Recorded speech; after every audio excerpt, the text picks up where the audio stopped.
Hallo zusammen und herzlich willkommen auf meinem Kanal. Ich bin Naira, ich komme aus der Schweiz und bei mir lernst du Schweizerdeutsch für deinen Alltag. Heute bin ich nicht allein, ich freue mich riesig, dass Clara mit dabei ist. Clara kennt ihr vielleicht schon von ihrem Kanal Deutsch 1. Wir haben da nämlich auch schon über Schweizerdeutsch gesprochen. Das Video könnt ihr euch hier anschauen. Clara, erzähl uns doch gern kurz etwas über dich und vor allem würde mich interessieren, wie gut kennst du dich mit Schweizerdeutsch aus? Hallo Naira, ich freue mich, dass ich hier auf deinem Kanal zu Gast sein darf. Also, ich bin seit fast 11 Jahren Deutschlehrerin und habe vor ein paar Jahren meine Kanäle auf YouTube, Instagram und TikTok gestartet.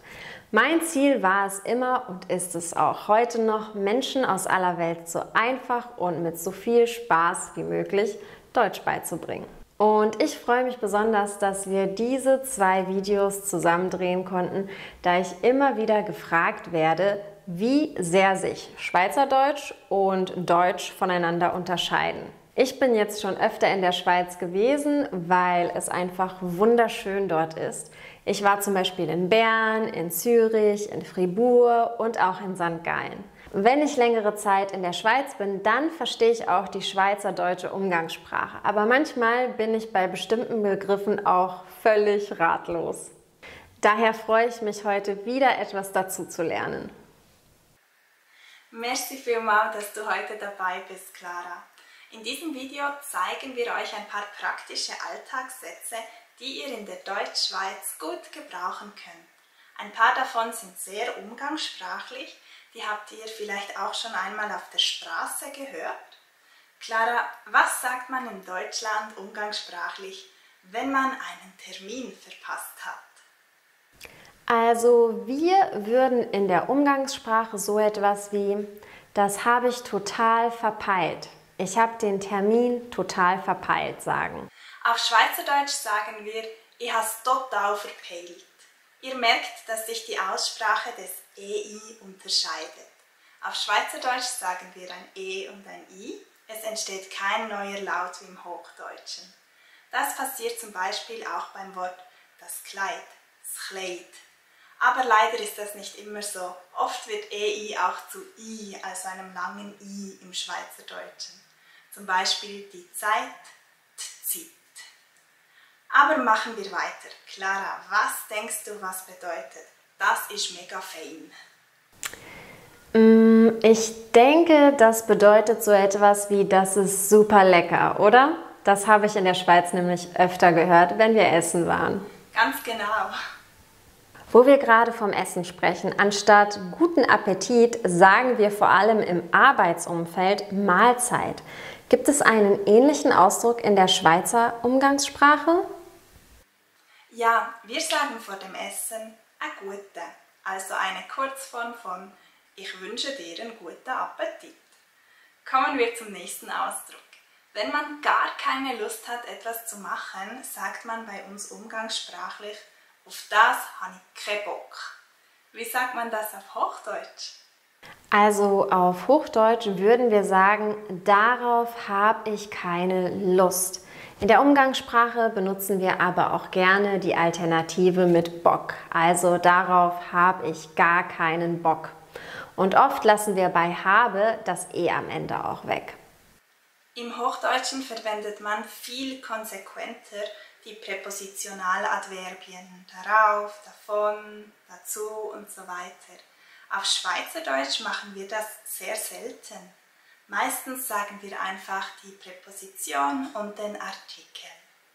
Clara, was sagst du, wenn du laufen gehst und es so anstrengend ist, dass du aufgeben willst?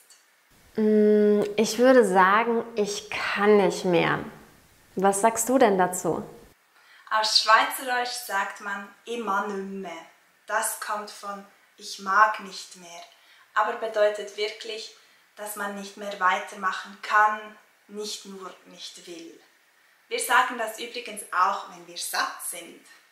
Ah ja, wir benutzen es auch im gleichen Kontext. Also wenn wir nichts mehr essen können, dann sagen wir auch, ich kann nicht mehr. Ich habe auch eine Frage an dich. Auf Hochdeutsch sagen wir gerne, dass es mir Wurst, wenn uns etwas komplett egal ist. Gibt es dafür auch eine Redewendung auf Schweizerdeutsch? Ja, es gibt die Redewendung, das ist mir Hans wie Heiri. Heiri ist ein typisch schweizerischer Übername für Hans. Wir sagen also, das ist das Gleiche, das ist mir egal. Wie lustig. Und wie entschuldigt man sich eigentlich auf Schweizerdeutsch? Da haben wir mehrere Möglichkeiten, inspiriert von verschiedenen Landessprachen in der Schweiz. Ich sage Excuse, abgeleitet vom Französischen, aber man kann auch Entschuldigung oder Scusi sagen. Was sagst du eigentlich, wenn jemand etwas Verrücktes oder Unangebrachtes macht?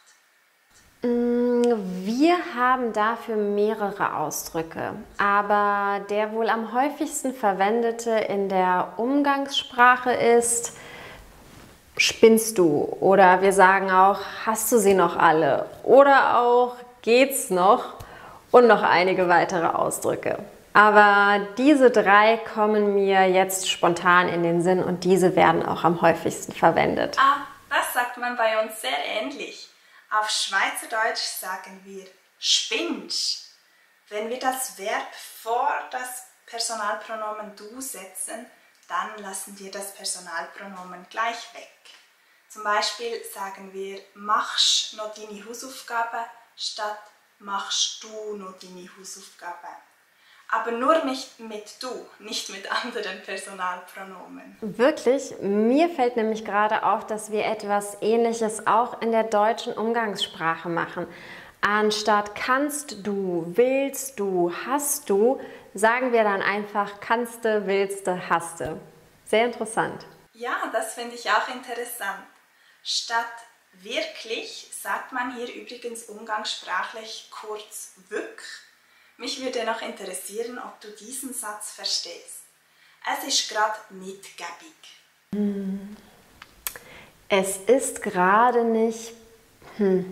Bei gebig muss ich leider passen. Was heißt es denn? Gäbig ist ein beliebtes Wort auf Schweizerdeutsch. Wir sagen das gern. Am besten lässt es sich wahrscheinlich mit praktisch oder ohne Mühe übersetzen. Zum Beispiel am Telefon kann man diesen Satz verwenden.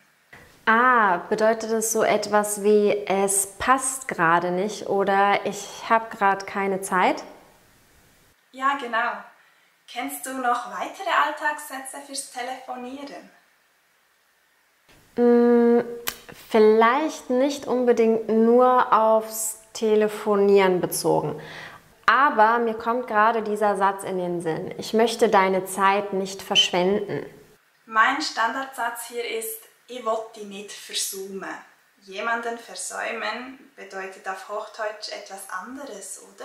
Ja, auf Deutsch oder auf Hochdeutsch bedeutet es so etwas wie verpassen, zum Beispiel einen Termin. Ich habe zum Beispiel meinen Zahnarzttermin versäumt, verpasst, vergessen.